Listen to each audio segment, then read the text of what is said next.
Welcome to the Pittsburgh Dish. I'm your host, Doug Heilman. What would it be like to cook for Pittsburgh notables like Mr. Rogers? This week's guest has stories to tell. On the hunt for some good Mediterranean? Well, if you're on your way out to Greensburg, we have a place for you. And is your garden running amok with banana peppers by the end of summer? My mom has a recipe that will put them to good use. All that ahead. Stay tuned. We want to thank Chip and Kale Plant-Based Meals for being an ongoing supporter of the Pittsburgh Dish. Check out their menu at chipandkale.com for dishes like jazzy jambalaya, black bean enchiladas, or even a delicious mushroom risotto. And use code DISH to save on your next order. That's chipandkale.com. Now on to the show. Thank you so much for coming over and being on the show. Would you introduce yourself? Well, my name is Stephen Bright. I am a classically trained chef. Mm-hmm. I am from Youngstown, Ohio. So, Stephen, what do you have going on in food right now? Well, I am currently the chef at a church called Shadyside Presbyterian Church. It's a rather large congregation, and it's one of the oldest churches in Pittsburgh. It's beautiful. It's over 150 years old, and it's just gorgeous. I've been blessed to be there for the last 9 years. Oh, wow. 10 years in October. Yeah. So I do food and beverage there. I do all the major events. We have a year's worth of family events at the church, and they're fellowship based. And I run a program of hospitality and good food and happy times. And we really do a good job as a congregation. So, wonderful. Yeah. 9 to 10 years. This is a great career already, but Sure. This is not where your career has begun. I should say how we met. Yeah. We were at a mutual friend's birthday party, and I didn't know you were a chef, and we got to talking. And you have quite a storied career as a chef in Pittsburgh. Yeah. And I want to share that with folks today. Okay. So where did it all get started? I was majoring in psychology at Youngstown State, and I never realized that I could be a chef until I saw a commercial. Then I came to Pittsburgh, and I never looked back. It was the hardest and the easiest decision that I had ever made, in that my brothers and sisters had already graduated from college, and they were on their way, and that was the path that I was headed. And the college route. Yeah, the college route. It was just what he did. My dad was a full tenured professor at Youngstown State in the art department. So that's what we were kind of expected to do. Mm-hmm. And I always followed suit. Being the youngest, I'm a rules follower, and so that's what I wanted to do. You are the baby of the family? Yeah, I am the youngest and of four. And so going to college, getting my degree was in the plan. It was just, there was nothing else to really think about. And so when I confronted my dad with that, I called him, and I was excited about it that evening. And I said, I want to go to Pittsburgh for culinary school. And this was after you saw a commercial. Yes. For one of the culinary programs in Pittsburgh. Sure, yes. It was for the International Culinary Academy. Okay. And they had all these commercials. And I think, they had been running for weeks before it actually grabbed me. It just got me that one night. And I thought, I'm at a crossroads. This is where I'm meant to go. I've always loved to cook. I've been cooking since I was 7 years old. Okay. Oh, wow. And I finally figured it out, and it felt so right. And so I gave my dad a call, and I was so excited. And he said to me, buddy, finish your degree at Youngstown State first, and then you can go and become a chef. Did you do that? And I said, no. And I never said no to my dad. I said no. Oh, my. I said, I think that's what I want to do, Dad. And we kind of got off the phone that night, and we weren't really in agreement, but we were all right. And the next morning he called me and he said, I'll support you in whatever you want to do, buddy. And so within a few weeks, here in Pittsburgh. We were interviewing for the International Culinary Academy, and I spelled restaurant on my application wrong. What a way to start. These are the things we always remember, right? And I remember the lady that was in charge of the interview. She noticed that, and she kind of just whispered in my ear, and she said, "You might want to make a correction on it." She had your back. Yeah, she did. And so, but from there, I propelled into school and really never looked back. And then I started working right when I was in school.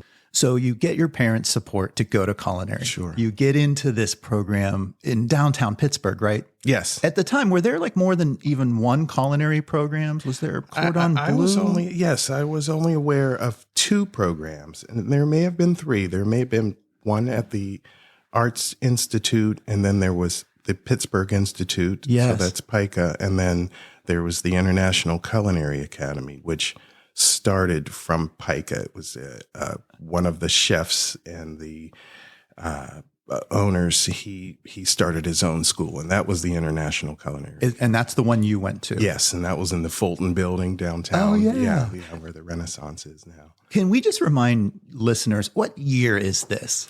This is in the 90s. This is 94, 95. Okay, yeah. Yeah, somewhere around there. All right. The food scene is very different then. Sure. In Pittsburgh, we also, if we think about it, like we don't really have the food TV networks yet. No, at it this was time. just beginning. Yeah. And food, it was just starting to really, really take hold in major cities.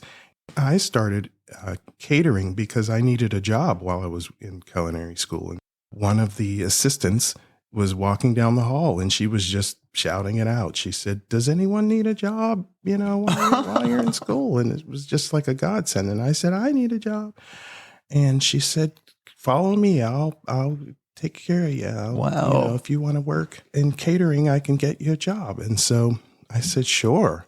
And it was right in my neighborhood. I lived in the Allegheny Commons or something like that. On right the on the north north side? side. Yeah. What was the name of the caterer? The caterer was All in Good Taste. Okay. I kind of remember this name. Yeah. It's huge. It's still in operation to this day. It's a huge, really, really well-run company by Bob Sindel was the original owner and still is the owner now. And so he just runs a tight ship. He was known for catering to the stars. So he had clients that were just really well known in the Pittsburgh community and abroad. And so he really took care of those clients. He did the best weddings that you could ever commission, and just really opulent things back in the days when catering wasn't really that elaborate. He was taking it to a higher level already. Sure. He wasn't using chafing dishes. He was, fresh food right into really great platters and just serving it. And from there, his service and his word of mouth just flourished in that community. And so he was doing parties at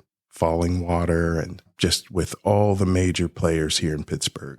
You start there while you're still in chef school. Yes. So do you stay there after you graduate for a bit? Yes. Marguerite Lauro was the executive chef for Bob at that time. And so she was sort of in charge of running the kitchen and hiring all of the chefs. Well, number one, I just want to say, so a female chef at that time leading a team is also already sort of pioneering in the moment. It was amazing. And Bob, openly gay at that time, running this company, it was major. And so he propelled all of the people that worked for him, especially Marguerite.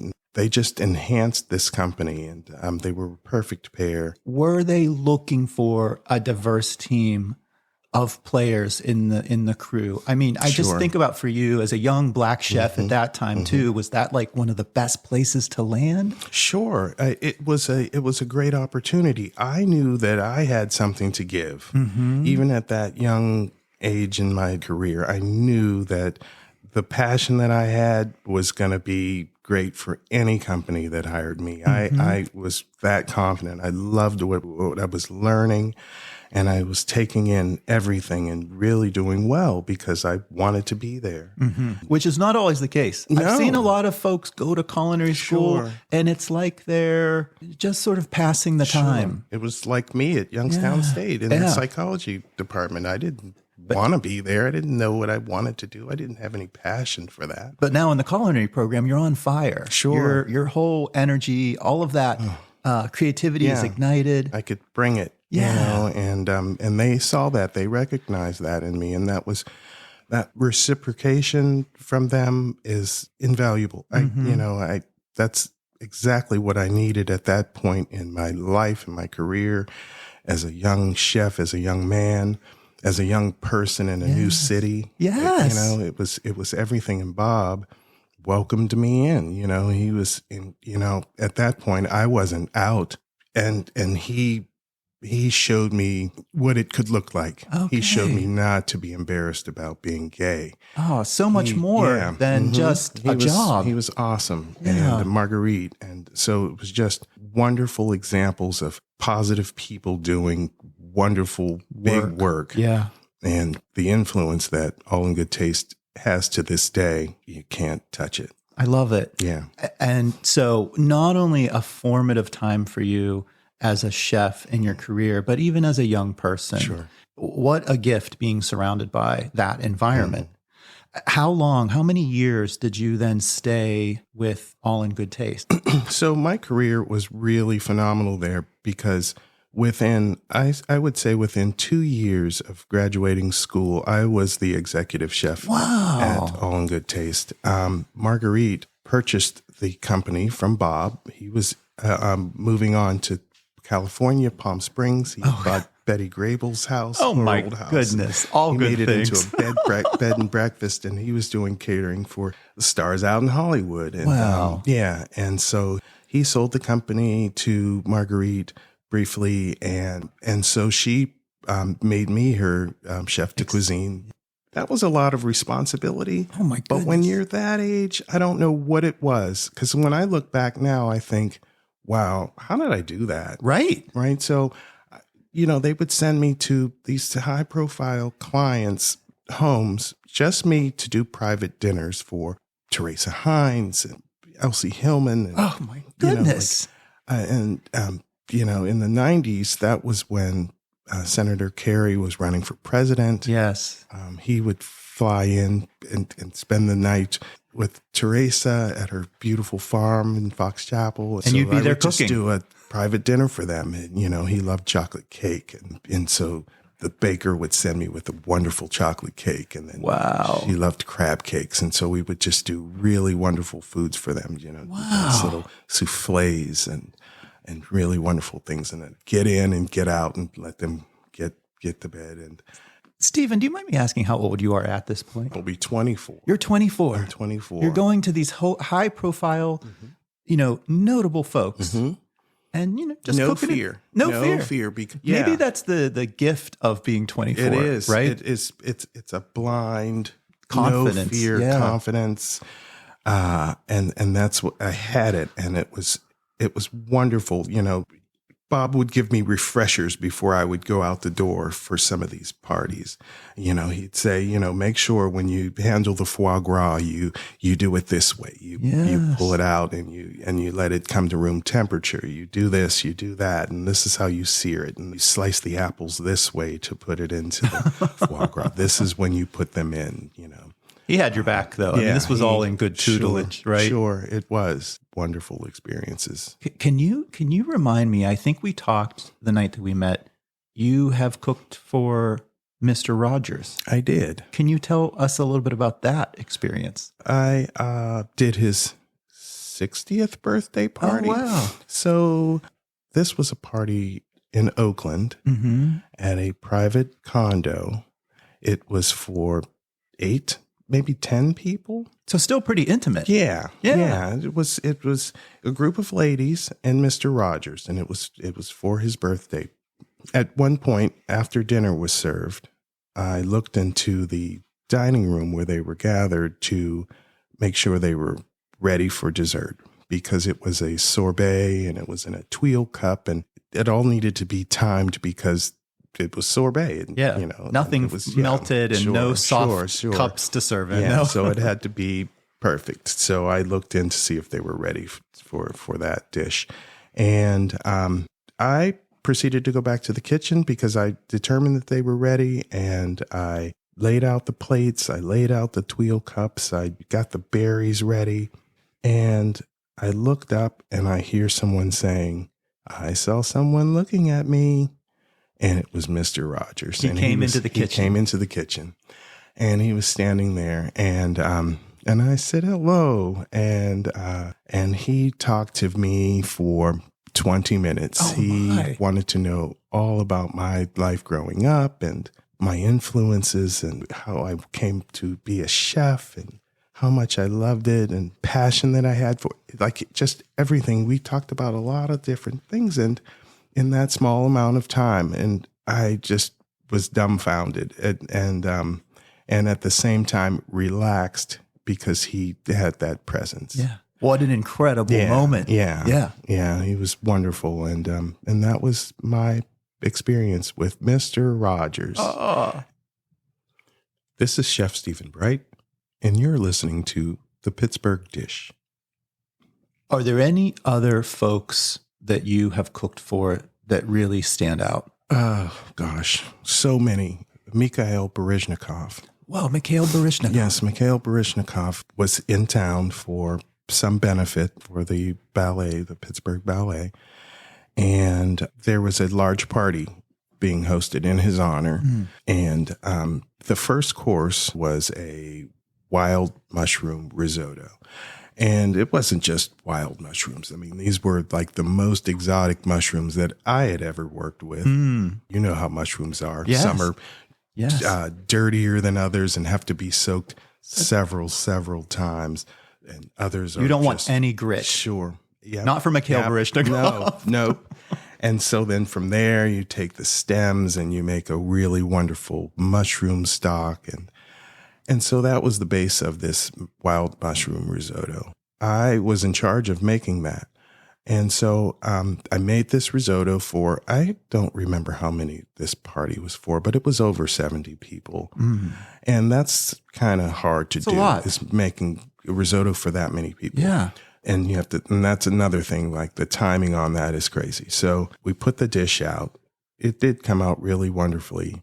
But a few minutes later, someone comes into the kitchen and said, "Who made the wild mushroom risotto?" And it was Mikhail Baryshnikov standing, his incredibly 5 feet something. And he was standing there in the kitchen in the doorway. And Marguerite pointed to me and she said, "My executive chef did that." And he said, "That's the best risotto I've had in, I don't even remember." And he went back into the dining room. Amazing. Yeah. Wow. Yeah. Isaac Stern. I did a party for 6 people for him. Is he a violinist? Yes. Okay. Yes. Right. Yes. Fiddler on the Roof. Oh, I yes. guess is what I know him from. Yeah. Most famously. It was a dinner party at Joan Apt. Her son, Jay Apt, is an astronaut. Oh, my goodness. I did a birthday party for him. But Joan hosted a party for Isaac Stern, and it was for 6 ladies. I specifically remember menus from these parties because, I did a salmon souffle and veal ossobuco. Wow. Just really wonderful things. And I don't remember what the dessert was. But anyway, at dessert time, he called me in to the dining room. Isaac Stern. And he was sitting there on the couch and he shook my hand and he said, "You are a talented artist." And that's what he said. And my gosh. I said, "Thank you, Mr. Stern." From another talented artist. Oh, man. Well, you are in your element. I mean, you think about when you were saying you remember the menus, it was your performance. Mm-hmm. If you were an actor, these are the lines that you had to memorize. Sure. These are the motions you need to put into play. Yeah. So you have a Rolodex of these stories. It's crazy. Sure. It's a crazy. This is what we were talking about. I'm like, wait, you've cooked for who? And you have, we could keep going on. A laundry list. Yeah, it sounds like a dream. It is. But it just solidifies the fact that day that I decided that that it decided for me, actually, that that's what I was going to be doing, what I needed to be doing. Yes. And it just solidified that. It just really made it worth any kind of opposition that I had with my dad that day, anything. And it really reassured me. You have me thinking just about all these incredible dishes. I sort of want to ask a side question. Is there one or two dishes from your repertoire that you still absolutely love to make? Something that you learned from those years that you're like, I'm still doing that. You know, mushroom risotto now, or some dish like that. I think it's really simple. Maybe a potato cake. Ooh, you know, just that basic. Yeah. You know, because it goes with everything. And when you're wondering, like, what side could I make with this beef or fish or chicken, a potato cake always goes with does it. it. Yep. You shave a little bit of potato and you shave a little bit of onion and you use the starchy water from that and bind it together and sprinkle a little seasoning in there and cook it with a little duck fat. Oh, forget about it. It's always the simplest things that are the best. Yeah. They stick with us. Yeah. All right, Stephen, let's just jump a little bit more forward in this career of yours.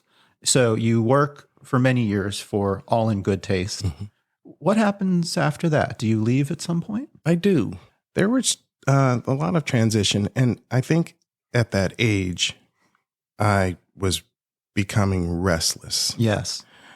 And at some point, I think before I became the executive chef for Marguerite, I quit. I saw that we were looking for an executive chef and we were looking outside of the company for that. And I think that my ego said that I could do that, you know, and I was already kind of doing it. And I didn't understand why I wouldn't be offered that role. So I did. I went to the competition. Oh. Yeah. So I worked for the Fluted Mushroom for... The Fluted Mushroom. Yeah, probably a year. Okay. But Marguerite called me and made me an offer to become the executive chef. That's when I got that job. And this makes the story even better. Isn't it crazy? I know. Yeah. And it was just a good fit. Marguerite was just the best mentor. So she helped guide me into that position. And so we took on some really wonderful parties. And then she closed the catering company for a summer. And we all moved up to Provincetown, Massachusetts. Wow. And we helped open a restaurant there. Amazing. Yeah. Yeah. Yep. She had a friend in Boston who wanted to develop this old bed and breakfast. Do you know if it's still The there? building is still there. Yeah. The original name of the restaurant was Esther's, but I think it turned into Enzo, and then it's something else now. But it's still alive. It's still there. Yeah. Yep. It's still a bed and breakfast. I think it's right across from Bubala's, which is major in Provincetown, right on Commercial Street. But that was an incredible experience all summer, learning to write a menu for a restaurant, open it up, and train the staff and execute that. But restaurant work was not my thing. You like the catering sure. arena better. Sure. So that was 2001. Okay. When we came back from Provincetown, the actual day that I came back from Provincetown, we were going to open back up the company because Teresa Hines has a jury awards dinner every year, and she gives away all these wonderful endowments and scholarships and things like that. And we were supposed to cater that dinner, and I was scheduled to meet the tent guy there out at the farm, and that was September 11th. Oh my 2001. goodness. Yeah. Wow. Yep. And so that morning, first plane had hit the tower, and I was just getting out of the shower. And it was so shocking that I still proceeded to go out and handle this meeting. I went to the meeting. Secret Service was still in charge of her security. And so she wasn't allowed to come out of the house, and they just secured the whole thing, and we had to leave. And that's when it kind of sunk in. And then that's when the second plane hit. Like, I think when we were on our way out, it was just a really weird day. Yeah. And people started walking across the bridge to get home. Like I remember getting to the north side and just mass people just walking to their home. Cars or walking in the streets because they were evacuating the buildings and things. The high rise, the nobody knew. skyscrapers. No one knew what to do. Or how serious it would be, how widespread it would be. No, I think Shanksville, it just happened at that point, and Oh, how crazy! Yeah. Take us forward then in sort of a summary of the next 2 decades. So do you stay in catering the whole time? Do you stay in Pittsburgh? The company closed. And so I was getting out of the company. I needed another job. I wanted a job in management. One of our clients were the Broadhursts. So I made a call to Susie Broadhurst and asked if they had any positions in management for Eaton Park or whatever other companies that they were managing. The Broadhursts are part of Parkhurst. The owners of Eaton Park, and now we know the Porch and all of those other concepts. Cura Hospitality was, sure. She brought me right on board, and I became the executive chef out for corporate dining out at Marconi. Okay. At the time, it was 4 Systems at one time, I think. That's right. Yep. And so we were feeding a couple thousand people a day because the cafe was just so huge. And it was a flagship. It was up in like Warrendale. Yeah, it was Warrendale. I worked right up beside you. Yeah. I worked for Verizon Wireless for many years right up there. Wow. Yeah. And so, that was there for maybe 6 years. And then I got restless. I wanted to start my own company. Oh, wow. And Jim Broadhurst encouraged me to do that same thing. So I started my company and I called it Shallot Custom Events. And I started getting some clients that I deemed worthy and who would really appreciate my food. And Kevin McClatchy was one of my biggest clients. Oh, yes. Of the Pirates back then. Yeah. He was the manager or owner of the Pirates at that point. I took a big basket of cookies and things that I was good at baking, and I took it to his office and I gave it to his secretary. I said, if Mr. McClatchy is looking for a caterer, let me be the one. It worked. Yes, it actually worked. And so I did several parties for Mr. McClatchy. He was a wonderful, wonderful client. Just from there and just gathered another client base. And I ran that company for 5 years, and then I got bored. And then I went to pharmacy technician school. What? I think I burned myself out. Well, you've had a storied career. Yeah. And we are talking now over your first 20 years. Yes. You're sort of in maybe a back half of your culinary life right now, working with the church. Yes, I'm back. Yeah, I am. I never thought that I'd get back into culinary. I thought, I'm burned out. My knees were bad. You probably found a sweet spot with Shadyside Presbyterian. Yes. Yeah. Yeah. What a wonderful home. Wonderful transition there. And the time has just gone so fast. And that's just a testament to how wonderful it is to be there and the people that are there. I want to take a step back a little further. What was your food life like growing up as a youngster? Did you get in the kitchen at an early age? Did you like to cook? Did others cook for you? Yes. So my mother and my grandmother are really, really wonderful cooks. And so when I was 7, my mom let me make my first cake. Wow. Yeah. Because I was always in the kitchen with her. She used to hold me actually when she cooked when I was, 3 and 4 or whatever. But I don't know if that had any influence, but I've just always loved to be around the kitchen. Always around the kitchen. Yeah. So I did. That was the first thing that I ever made was a cake. That just really fueled my passion for wanting to do other things in the kitchen. You had good cooks in your upbringing. Right? Yeah. So I want to take us forward now. We've talked about this career and how you grew up and sort of came into choosing this career because you knew it was for you. What's next? What do you have going on maybe in the next couple of years? It sounds to me like You got a lot of stories to tell. Yeah. I would like to sort of put a memoir together of stories. I think they're fun to hear. Yeah. Catering is a very specific thing.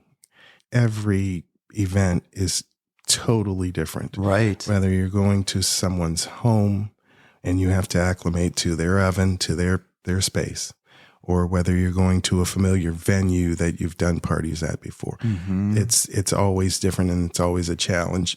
And so I just think that it just lends itself to the calamity that can happen. Yes. Right? Especially the larger the party, the more people that are involved, the more stories. I think you have all the makings of a book of short story, memoir style, whatever. And then, whenever the bear has now had its run, you can be the next series that they create. I would love that. They could just reenact it. That'd be awesome. Yeah, there should be a show about catering. Oh my gosh. Specifically. It hasn't happened yet. Oh my it? God, I don't think so. No. Because that's its own thing. It's its own little bear. Yeah. There's so many funny aspects of the catering world that need to be sort of brought to light. I would be looking forward to that. Yeah. All right, Stephen. I always have an ending question. The name of the show is The Pittsburgh Dish. Okay. What's the best dish you've eaten this past week? Okay. So this summer has been really hot. Mm-hmm. I've been looking for something that is really cool and refreshing. I brought you and Greg, a few samples of it today. It's called lemon posset. And, it's becoming very popular. When I first started making it for clients, I had never heard of it. It was a 3-ingredient dessert that, I thought, wow, how good could this be if it's just that simple? But we realize now that the less, the better. Yeah. The simpler, the better. So this has sugar, cream, and lemon in it. And it just comes together and it creates this dreamy pudding that totally melts on your palate, leaves just a lemon cream, not cloying, just wonderful. Perfect for summer. Perfect for summer. Yep, it's not. You can have a large dinner and then still eat this, and you might want seconds. What does thicken it? Is it the lemon hitting the cream? Yeah. And that's sort of tightening the cream up. Yeah. So there's no gelatin in it. No gelatin. How amazing. It's just the pectin from the lemon juice. And beautiful. Wonderful. Thank you so much for the sweet treat. Oh, yeah. You got it. I hope you enjoy it. And Chef Stephen Bright, thank you so much for being on the Pittsburgh Dish. Thank you for having me. If you're headed out to Greensburg and Mediterranean is on your mind, we have a place from our friend Emily Struhala. So Emily, if you had a friend coming out to Greensburg, what's a place that you've gone recently that you might want to take them? I would say Satay's Mediterranean Kitchen. They have absolute authentic Mediterranean food. And one of my favorite dishes from there, it's a lamb kebab wrap. Oh. And it has freshly chopped lamb, red onion, pickle, served on a homemade pita. Oh my gosh, that sounds so delicious. Oh, yeah. And feta cheese. And Satay's is it's right in Greensburg, isn't it? Yeah, it's right by the Greensburg YMCA, not far from downtown. Yeah, East Pittsburgh Street, I think. Yes. Is there anything else you've had there that you've enjoyed? There's this salad. It's freshly chopped greens and it has tomatoes and this olive oil dressing, and it's so amazing. Oh, that sounds great. So they've been around for a couple years, right? Yes. And you were telling me you found out about this from your sister-in-law? My stepsister. Oh, your stepsister. Oh, right. That's awesome. And of course, they have some of the standard Mediterranean fare. Of course, they've got hummus, they've got baba ganoush, all of those good things. But the lamb wrap is your favorite go-to. Yeah. The lamb kebab wrap is my go-to, and it's my favorite. I did have the hummus one time, actually, when I picked up a gift card for my stepsister. Oh. And it was absolutely phenomenal. I really love Satay's, and when I did an article for Go Lower Highlands, I even mentioned them. All right. So if people out there are interested in visiting, they could find more either linking through your article or at the website, which is sitays.com. Satay's, in Greensburg. Yes. Emily, thanks so much. Thank you. You can follow Emily on Instagram at EMS_experiences_PGH. If you have a garden like ours that's running amok with hot banana peppers by the end of the season, my mom has a recipe just for you. Let's give her a call. Hi, Doug. Hey, Mom. Hey, I know you just canned some of your spicy mustard. What do you call it? Hot mustard? Hot mustard. Yeah. Well, I thought it's a great recipe to talk through because it uses up so many banana peppers if people plant those in their garden, and at the end of summer, it puts them to good use, right? That's for sure, yes. And it doesn't take long to make a batch, so you could make, a batch now and then maybe in a week if you wanted to use some more of your peppers, you could, do it again. Yeah. It's simple. This makes a good amount, like 7 to 8 quarts typically, right? No, it's 7 to 8 pints on the recipe, but it depends on the size of your peppers. Oh.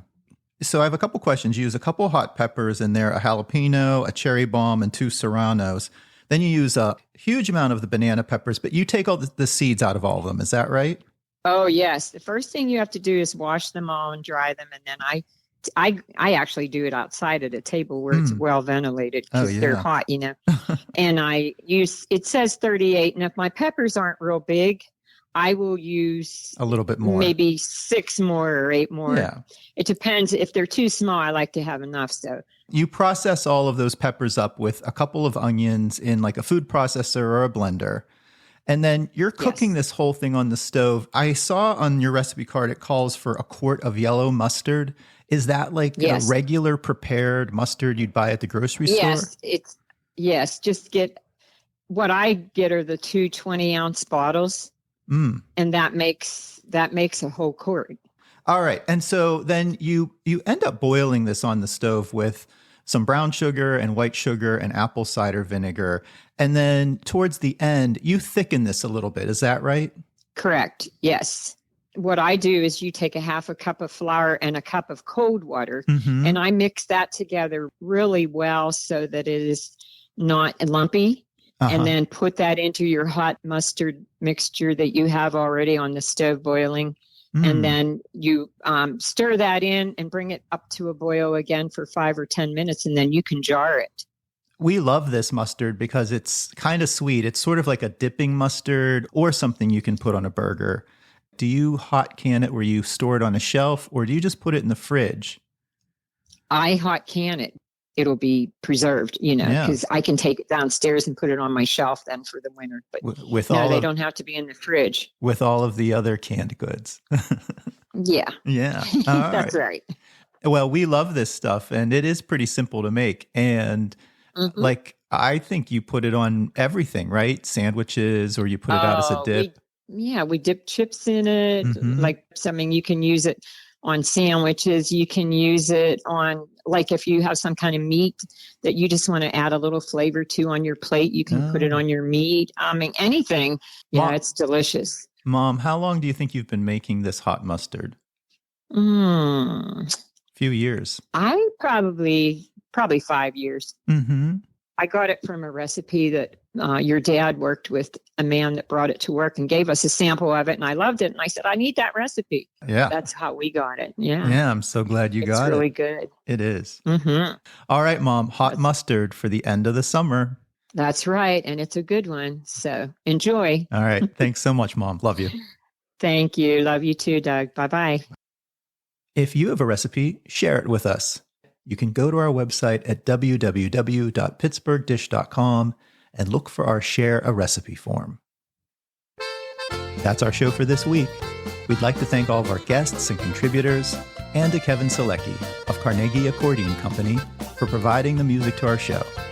We'll be back again next week with another fresh episode. Stay tuned.